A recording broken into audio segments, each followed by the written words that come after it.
Welcome to the Morningstar Investment Board. I'm Holly Black. Today we're going to talk about compound interest. This is one of those horrible jargony words that gets thrown around a lot, but it is quite an important one to know about. Unfortunately, the official definition that's usually given by investment folk is, this is the interest you earn on your interest, which doesn't mean a whole lot to anyone. Or if you're really unlucky, someone might show you this formula, at which point you probably just start crying. Other people say that compound interest is the eighth wonder of the world, and I would argue that those people had probably never been to these places. Each to his own. So what is compound interest? It is the way your money grows over time, and the fact that the longer you leave it saved or invested, the more it will grow. So I've got an example to show this. Let's imagine that we save £1,000 and we get interest of 5%. I'm not sure where we're getting this, because that's obviously a magic savings account that doesn't exist, but it does make my sums easier.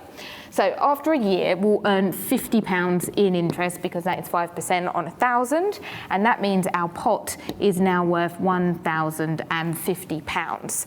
Now, this is where compound interest kicks in. If I leave this invested for another year and it also grows at 5%, the amount of interest I will earn in the second year is £52.50. So I've not invested a single penny more of my own money, but because my initial pot is now bigger, because I kept this interest, the interest the second year is bigger. So now I've got £1,102.50. Now this starts to get really interesting when you start to look at the numbers over the long term. So let's fast forward to 10 years. At this point, I'll earn £77.57 of interest in a year, and my pot is now worth about 1,628 quid. There are a few pennies involved in a lot of these, but my whiteboard's not long enough. And I've still not invested a single penny more. And if we go even further into the future, at 30 years, I will earn £205 of interest just in that year, because of the way this is building up, and my pot is now worth £4,321. So you can see that over time, it just means your money can grow and grow, and the interest sums every year get bigger because the pot is getting bigger. And where this starts to get very interesting is pensions. This is the way that most people will interact with compound interest in their life, because as well as the very long time that you're investing in a pension, you'll probably start in your mid-20s now, and you're not going to retire to your mid-60s. And you're also going to add money to that pot every year, and that means these gains start to get supersized. So let's start to think about pensions. I know.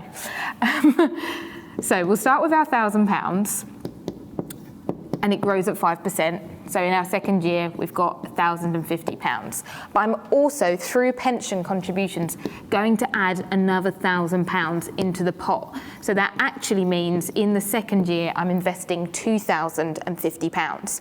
So if that also grows at 5%, rather than the £50 of interest I get in the first year, I'm going to get £102 of interest, and my pot will be worth £2,152.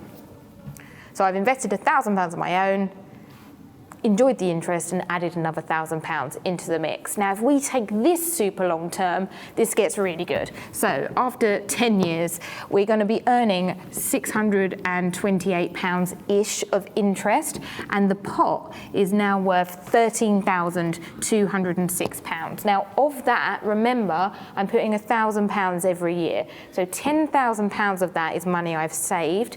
£3,000 is just from interest. And after 40 years, this is genuinely how long you're probably going to be saving into a pension for, the amount of interest I earn in a single year is £6,040. And I head off into retirement with £126,842. I've been saving 40 years. Only £40,000 of that is actual money that I've put in. And if that all starts to feel quite intimidating, remember that with a pension, most likely your workplace, your employer is going to be putting money in too. So this isn't all out of your own pocket. £1,000 a year might sound like a lot to set aside. It's not that bad. It's £83 a month. I've worked that out to be about 30 coffees or something else you can think of that costs about £2.70 a day. And that's compound interest.